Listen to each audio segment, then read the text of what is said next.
পর্যন্ত করেছে তারা বড় অন্যায় করেছে। কেউ গোপন করে করতো, ওই কেউ দেখা যায় বড় বউকে ছাড়ি দিয়ে ছোট বউকে নিয়ে আসে, কেউ ছোট বউকে ছাড়ি দিয়ে বড় বউকে নিয়ে আসে, কেউ দেখা যায় গোপন করে রাখার কারণে একজন নারী ইজ্জত পায় না। এই কিছু ভাই সামাজিক কারণে একটু গোপনে করার কারণে, বিভিন্ন কিছু করার কারণে আমাদের দেশের মানুষের কাছে একাধিক বিবাহ একটা নেগেটিভ জায়গা ছিল। আমি ওই জায়গায় বলেছি ভাই বিবাহ করবো তো বুক ফুলায় বলবো আমার এতগুলো বউ, আমার প্রত্যেকটা বউ সমান অধিকার পাবে, সবাই জানবে, তাহলে আলহামদুলিল্লাহ প্রত্যেকটা নারী ঘর পাবে। এবং এটার ব্যাপারে যে মানুষের একটা সমস্যা, মানুষের দুর্বলতা, আলহামদুলিল্লাহ এটা কেটে যায়। আমি যেহেতু এগুলো বলি না বিশেষ করে, আলহামদুলিল্লাহ শুধু আমাদের আইএমবির থেকেই এই গত 5 মাসে 150-র উপরে নারী আলহামদুলিল্লাহ বিবাহ হয়েছে। এই 150 জনের মধ্যে প্রায় 15 থেকে 16 জন ছিল যারা অলরেডি প্রফেশনাল পতিতালয়ে তারা পতিতা ছিল আলহামদুলিল্লাহ।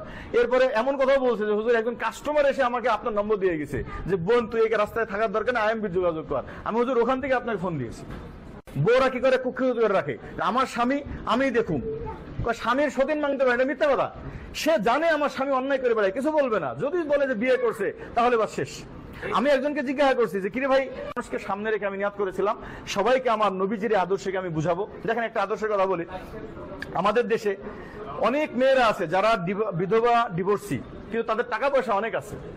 এরকম ঢাকা শহরে কমপক্ষে 1 লাখেরও বেশি নারী আছে যাদের বাবা মা ভাই বোন অনেক বড় লোক হওয়ার কারণে তাদের টাকা পয়সার সমস্যা নাই, কিন্তু কোনো কারণে ডিভোর্স হয়ে গেছে। এই নারীগুলো ঘরে বসে, টাকার অভাব নাই কিন্তু এমনি কষ্ট পায়। আমি বলি ভাই তাহলে আপনি এক কাজ করেন, আমাদের দেশে অনেক বেকার ছেলে আছে, অনেক স্কুল পড়ালেখা করে, তাদেরকে যদি আপনি বিবাহ করে নেন, আপনার বাবার টাকা আছে, আপনারা যুবক পোলার সাথে বিয়ে করলেন, আর এই ছেলেটাও কি পেয়ে গেল, বউ পেয়ে গেল, আপনারও সতীত্বের হেফাজত হলো, তাদেরও সতীত্বের হেফাজত হলো। তো যাই হোক, এই বিষয়গুলো নিয়ে আমরা কাজ করতেছি আলহামদুলিল্লাহ। বাংলাদেশের এখন প্রতিনিয়ত আমাদের সাথে মেয়েরা যোগাযোগ করতেছেন এবং আমরা সেই মেয়েদের বিবাহ দিচ্ছি আপনাদের। আমি যেহেতু এগুলো বলি না বিশেষ করে, আলহামদুলিল্লাহ শুধু আমাদের আইএমবির থেকেই এই গত 5 মাসে 150-র উপরে নারী আলহামদুলিল্লাহ বিবাহ হয়েছে। বাকি কে বিবাহ করছে, কারা বিবাহ করছে এই কথাটা আমি বলি না, কারণ যেহেতু মাসনাসুল আসার উবাহার বিষয় একটু সেন্সিটিভ বিষয়।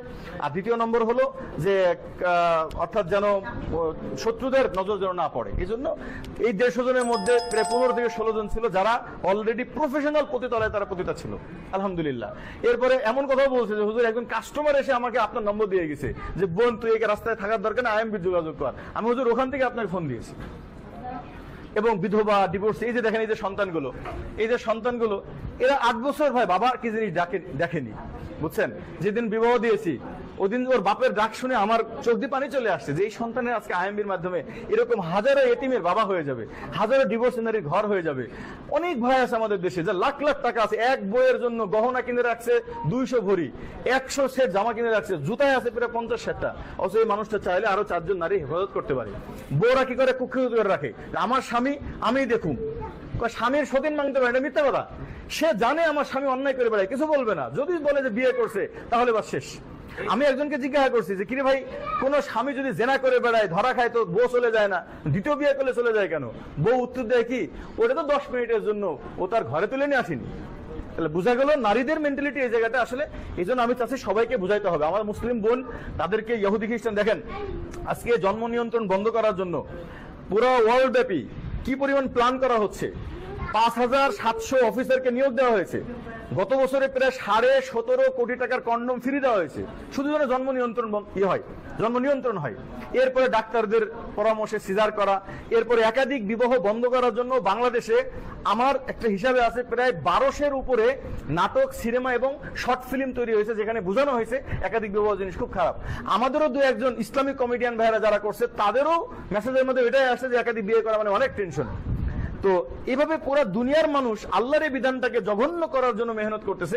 সেই জায়গা থেকে আমরা আইএমবির ছোট্ট মেহনত, তো এই মেহনতে হয়তো পরিবর্তন আসবে না, কিন্তু আমি খুশি যে আপনাদের মতন, আমাদের এরকম ভাইদের মতন আলহামদুলিল্লাহ হাজারো মানুষ এটাকে পছন্দ করতেছেন।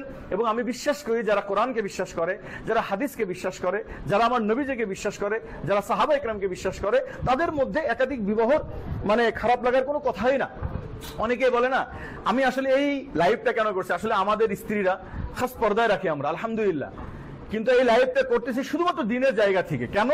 আমাদের দেশের নারীরা বলে বাংলাদেশে এমন কোন নারী নাই যারা জীবনে সতীন মানবে। আমি তাদেরকে দেখাইতে চাই বাংলাদেশে হাজারো নারী আছে এবং এটা আমাদের কাছে প্রমাণ আছে। নারীরা আমাদেরকে বলে যে ভাই আমার বিয়ের দরকার, কিন্তু আমার মা মানবে না। মা বলেছে কি, দরকার তুই সারা জীবন আমার বাড়িতে থাকবি, দরকার তোকে মানে কি বলে আমরা দরকার ভ্যান চালায় খামো, তাও কারো দ্বিতীয় বউ হওয়া যাবে না। 8 বছর 10 বছর হয়ে যাচ্ছে একজন নারীর, তার মা তাদেরকে, তার পরিবার তাদেরকে বিয়ে দেয় না, আবার বিয়ের কত কত কঠিন করে। তো এই সবগুলো মিলে ইনশাআল্লাহ আমি আপনাদেরকে একটা উপস্থাপনা করছি যে আমি আসলে কি চাই। আমি এরকম একটা পরিবার চাই। দেখেন, এই পরিবারে তার বাবা বিবাহ করছে 4টা, সে নিজের সন্তান পালে 3টা, অন্যের সন্তান পালে 5টা, এরকম মর্দে মুজাহিদ করে পাওয়া যাবে। তার বড় সন্তান মেনে নিয়েছে, তার জামাই মেনে নিয়েছে, আলহামদুলিল্লাহ আমি তো আছি, তার জামাই, আবার আলহামদুলিল্লাহ আমার 3 জন আহলি আছে, তারা একই বাসায় থাকে, আমরা এক দস্তরখানায় খানা খাই, একই বাসায় থাকে, এক দস্তরখানায় খানা খাই। আমার বেবি আছে, এটা যে কার বেবি আপনি বুঝতে পারবেন না।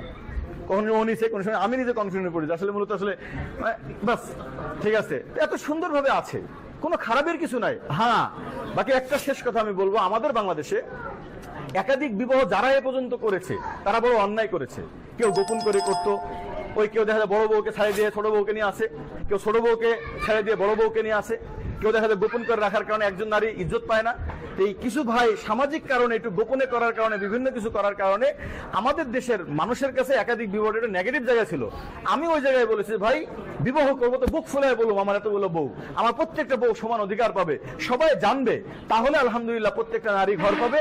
এবং এটার ব্যাপারে যে মানুষের একটা সমস্যা,